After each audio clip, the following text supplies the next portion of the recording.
Jayden Daniels is your 2023 Heisman Trophy winner. Hello, everybody. I'm Wilson Alexander, LSU lead beat writer at The Advocate, joined by Scott Rabalais, our columnist. Scott, Jayden Daniels was won the Heisman Trophy tonight. What was sort of your impression of what he had to say, and just your takeaways from the night, your overall thoughts here from New York City? Well, there was a lot coming at Jayden Daniels with all the media opportunities and the public appearances and questions that he met with us before the ceremony. They had the ceremony. He has to give this speech. Jayden's not one for a lot of flowery talk. He gets right to the point.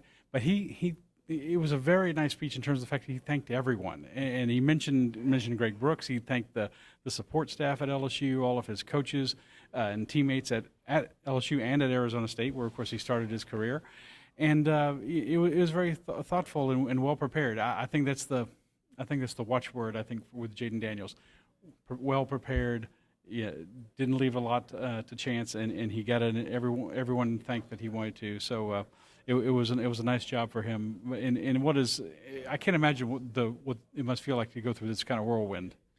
We're going to get into more about the speech, what this whole night was like, following Jayden into Times Square for his presentation of the billboard that he was on there for an hour. They call it the Beast, the voting breakdown, and much more. But first of all, we're brought to you by the folks at New Orleans & Company. So make sure you visit NewOrleans.com to plan your next New Orleans vacation.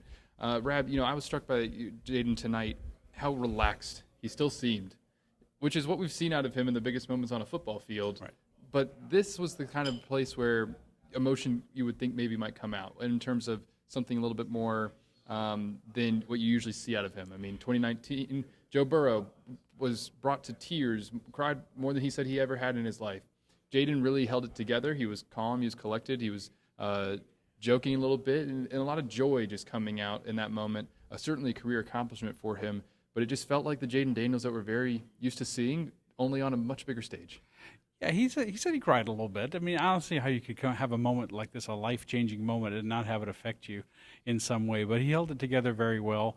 But I think this Jayden Daniels we saw on the stage and in the press conferences before and after the ceremony is the Jayden Daniels we saw on the field this year. A guy his heart rate doesn't seem to get too high.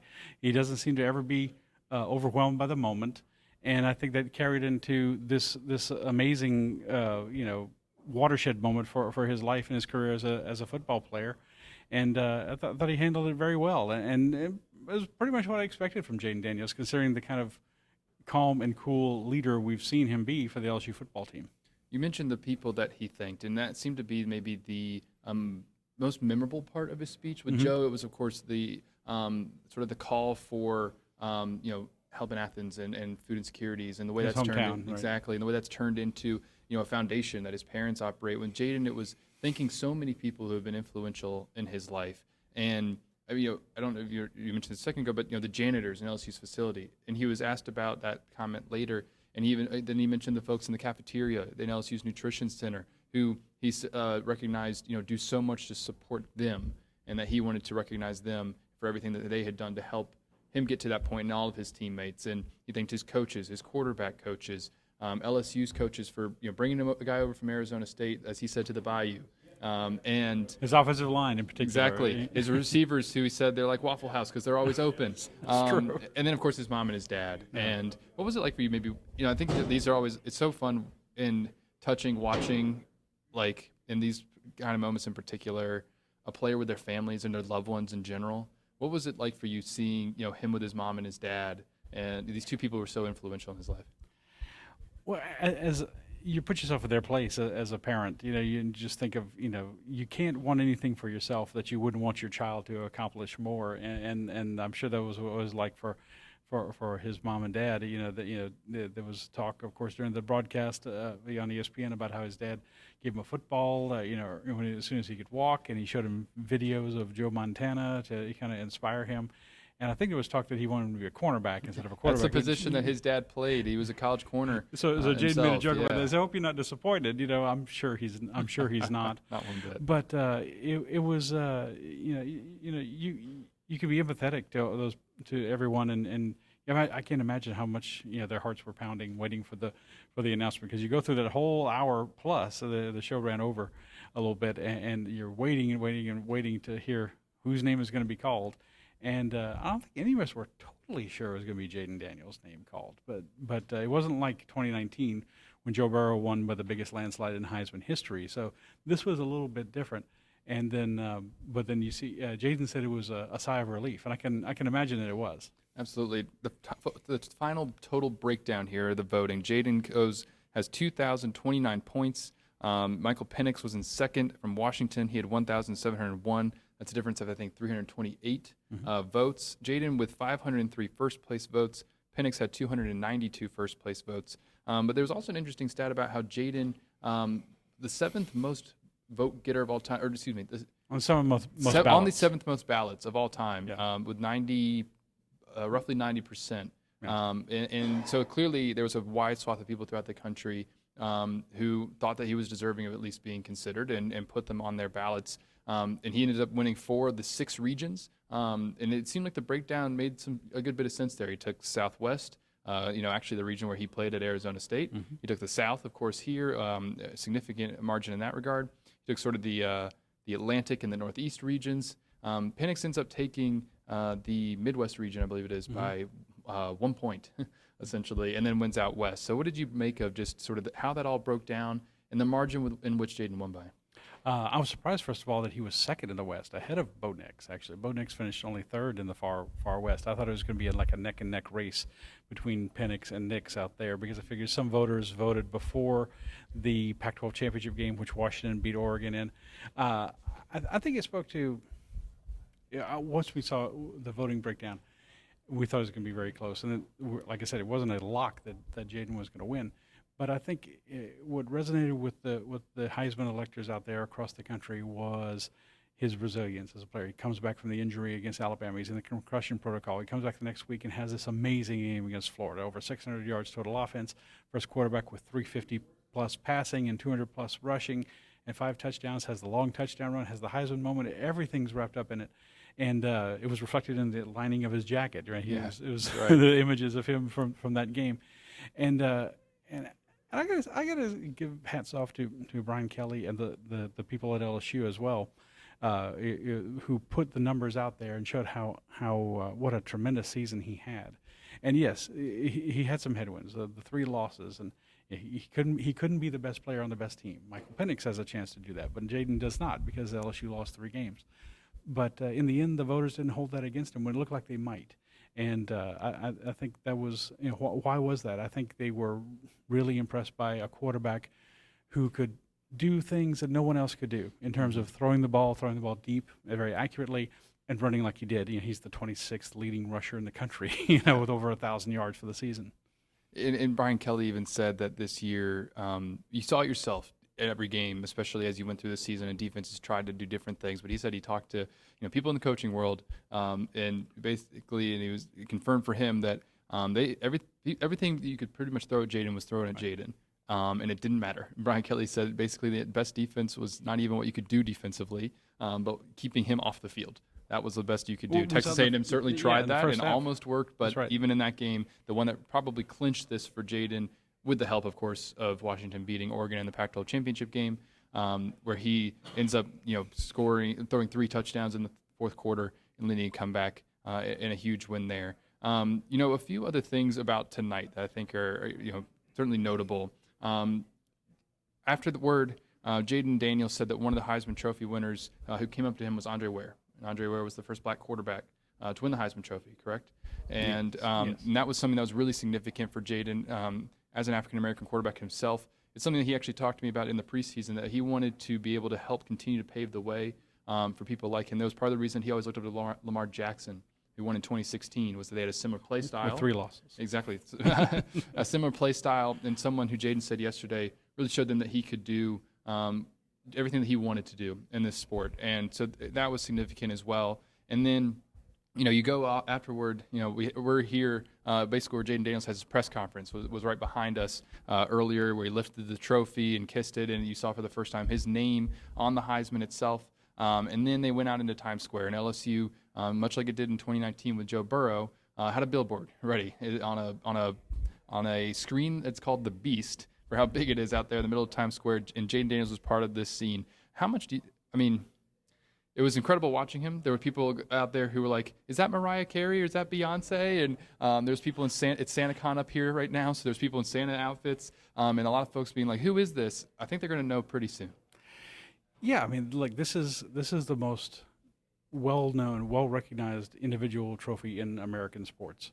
There's nothing like this. Who remembers who won the NFL MVP award in 1976? Well, Burt Jones did. I know that because he went to LSU. But generally speaking, you know who won the Heisman in 1976? It was Tony Dorsett, and he was at the ceremony tonight, congratulating Jayden Daniels after joining their club. So it's for the rest of his life. It's like a very few other things. Maybe winning Wimbledon in tennis or winning the Masters in golf. He's going to be known as Heisman Trophy winner Jayden Daniels. The rest of his life, no matter what he does in the NFL, and hopefully he'll have a great career in the NFL and all that. But this will stick with him forever. It makes an indelible mark, and now he's on that top shelf of LSU all-time greats. LSU is now the 12th school with 3 or more Heisman Trophy winners. Billy Cannon in 1959, of course. LSU waited 60 years till Joe Burrow won in 2019. Now another winner here 4 years later with Jayden Daniels, and they're the ultimate legends right now for LSU football, and this unassuming young man who doesn't, Joe Burrow came into LSU with a lot of bluster and a lot of bravado and a lot of, let's say, cockiness, and Jayden doesn't have that personality. He's a more a lead by example kind of guy, and he had to learn how to speak up a little bit more. It wasn't something that Joe did like all the time, but particularly with Jayden, he said like how this off season, one of the big things they worked with him on was leadership and being more vocal in the locker room. Yeah, and it's something he had to work on. It wasn't coming naturally to him, but obviously he showed through his toughness. Everybody talked about he doesn't slide. He takes a lot of shots. His toughness and his work ethic. It was mentioned during the broadcast about how he wanted a code to come in earlier, like at 5 a.m. to do film study and things like that. And that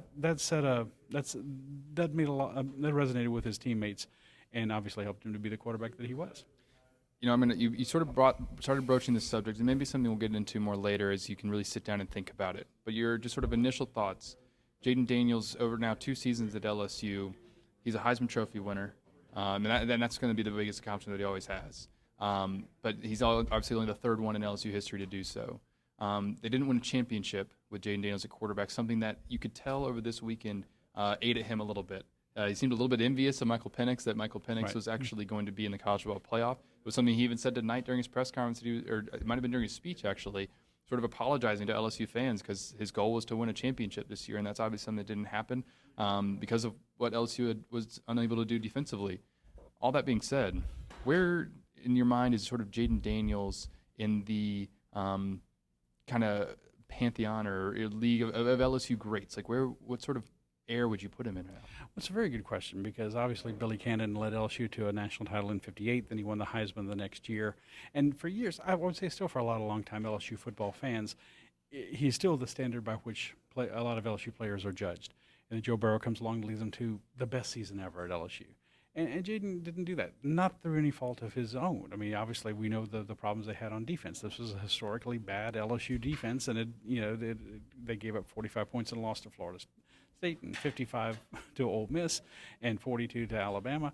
And if they had just an average defense, maybe they only lose one of those games, and they're in the hunt for the college football playoff, like Alabama was or Texas was with one loss. So, yeah, it's probably going to be history and time have to pass before you can really judge these things. But right now he's the latest and the greatest. But are those guys going to get a little more credit for winning championships? Probably so. But I think if people who saw him play this season will know that he did everything he could. Absolutely, he did. What is going to be the thing that you remember most about tonight? It's a unique event to cover. Obviously, you're here in New York. It's the epicenter of everything. It's where the famous people are crossing all kinds of stages in entertainment and in sports, and you become this larger than life figure if you can win the Heisman Trophy. It's immortality, and I think for a young man who said he had goals. He used to watch the Heisman ceremony every year with his dad, and it was something that he thought about, but not too much. Didn't focus too much on. He was trying to win football games, but to see someone's life change like this in a way that's truly unexpected, I don't think anyone could have imagined when he arrived at LSU in 2022 that he would be the Heisman Trophy winner this year. And I don't think he could have either. But it happened, and he did it, and he worked at it, and he's going to be a great inspiration. And I tell you what, it's a great thing for the LSU program to have two Heisman winners, two quarterbacks back to back, as they're trying to recruit other great quarterbacks to come and continue that legacy. LSU, as much as any school in the country, can look at these recruits and say, you can come to LSU and reach your highest goals. Not something you could say a decade ago about No, LSU it was football. a QB desert. Right. It absolutely was. And now, like you said, two Heisman Trophy winners in a 5-year span, both at this position that hindered the team for a long time. A team that could have probably won championships with better quarterback play, with better offensive philosophy and schematics in general as well. But now this is a position that is a true strength. And LSU is now, with Oklahoma, the only school in the country to have two Heisman winning trophy quarterbacks since 2010. And that puts you in certainly rarefied air. It's incredible just how much this position has changed, how much it has changed because of two transfers. Joe Burrow from Ohio State, now Jayden Daniels from Arizona State, too. Different circumstances. Joe, of course, wanted to come and find somewhere he could start. Jayden Daniels had already started for 3 years, but he needed something that was a fresh start. And for him, this is something else that stuck out about this whole weekend, was that last season at Arizona State, or that last whole year at Arizona State, was what he described at times as the hardest of his life. He lost both of his paternal grandparents due to COVID earlier that year in 2021. He goes on to have a season with 10 touchdowns, 10 interceptions, seemingly regressing as a passer, but then leaves amid a program that is in a lot of turmoil, and because of NCAA violations and all sorts of things going on, and comes to LSU. Wasn't guaranteed to be the starter, but he evaluated the roster and believed in himself to be able to take the job, and he did. And then he transformed himself with virtual reality training, and that's the thing I think that's maybe most impressive about his whole career arc is the way that he set a goal, like you said, for himself, among many goals, and went out and he achieved it. And not only achieved it, but he won the highest award in the sport. The other thing that I think is going to stand out quite a bit about tonight was watching Jayden. He was already a star at LSU. He's already starred in the Southeastern Conference in college football. But when you're, like you said, like a place in New York, he was walking out of the building right after the press conference here, heading out to Times Square to take the photo op with the billboard and the Heisman. Steve Spurrier sees him, says, well deserved. And then Jayden. God knows Heisman's. Absolutely. Jayden continues to go out as this entourage is following him and trying to create a path past hot dog carts and all the things that you would find in Times Square and just a swarm of people. And then he had his phone out a lot. He's a guy. He's a 2023 kind of kid. He was on his phone quite a bit. He has two phones. He's going back and forth between them, and then just looking up and filming and taking it all in. And this is going to be a life-changing night that he said that he hasn't really fully set in for him, and it might not for a while. But now he'll forever be known as a Heisman Trophy winner, and he has a place in LSU history that only two other people can understand and claim, and he's part of that exclusive club now. So what is next for Jayden Daniels? Precisely kind of remains to be seen. He was asked again tonight about playing in the ReliaQuest Bowl, which against the 7-5 Wisconsin team really seems to pale in comparison to what happened here tonight. Whether or not he plays in that, so maybe he plays in that, maybe he doesn't. Maybe this is the last moment of his career. If this was the last moment of his career, what would you maybe, to round it up, say what Jayden Daniels accomplished? He was a great example to not only his teammates, but people coming up that you could work really hard and transform yourself as a player. Like, he wasn't a bad player at Arizona State, but he wasn't he was far from a great player. And he came here and he worked and he put in the time and effort, and just kind of quietly. Again, he's not a big boisterous kind of guy. He talked about flashing the Heisman pose on the sideline during a game this year. He said, at the end of the Florida game. And he said Garrett Nussmeier made me do that. So it's kind of refreshing. Someone who's not quite like the look at me like we see from a lot of athletes these days. Maybe he will be kind of influential in that way as well. Maybe it's the last time we saw him play for LSU when he played against Texas A&M.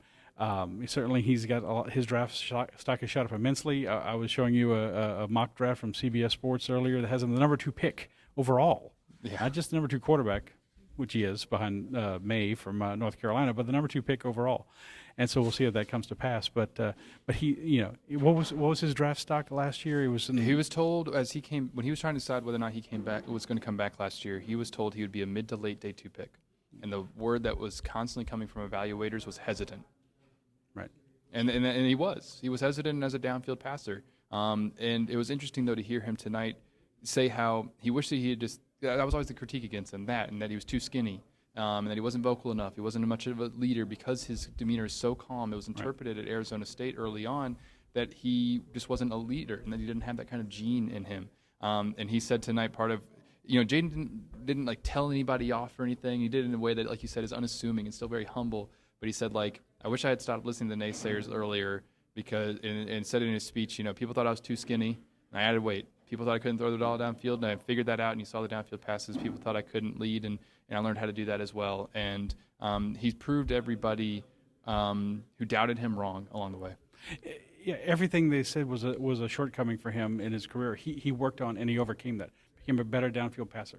Went through his progressions a lot more. Ran the ball, yes, but didn't just take off and run without looking for someone to get open, like Malik Neighbors or Brian Thomas or Conrad Lacey or whoever. And put on the weight. They said he was prescribed. How much weight over time they wanted him to add on at LSU. It wasn't just that. It was over.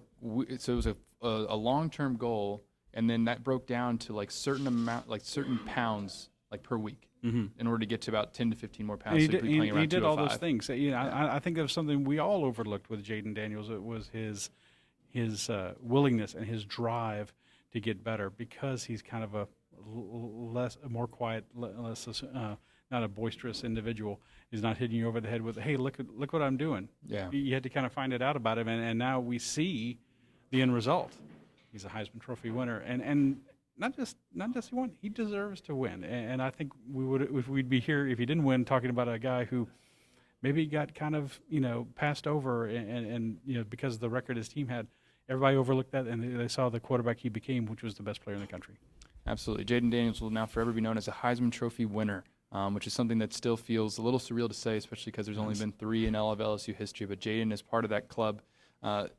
We're once again brought to you by New Orleans & Company. Visit NewOrleans.com to plan your next New Orleans vacation. Thank you all, everybody, for watching and following along with our coverage over at theadvocate.com and NOLA.com. Make sure to keep it locked there. We'll have much more for you in the days ahead. Start checking out for some poster fronts with Jayden Daniels winning the Heisman, maybe kissing that trophy, lifting that trophy. Our photographer, Michael Johnson, did a fantastic job all weekend, has all the photos from that, so make sure to look at those as well. For everybody over at theadvocate.com and the Times-Picayune, I'm Wilson Alexander for Scott Rabalais as well. Thank you all for watching. We will see you guys back in Baton Rouge. And I think it's going to be maybe we'll have to find a way to celebrate Jayden Daniels a little bit more back there because he won't have a national championship trophy. Yeah, it might be a parade in the offing. Who knows? Who knows? We have Mardi Gras King or something. Thanks again, everybody. Have a great night.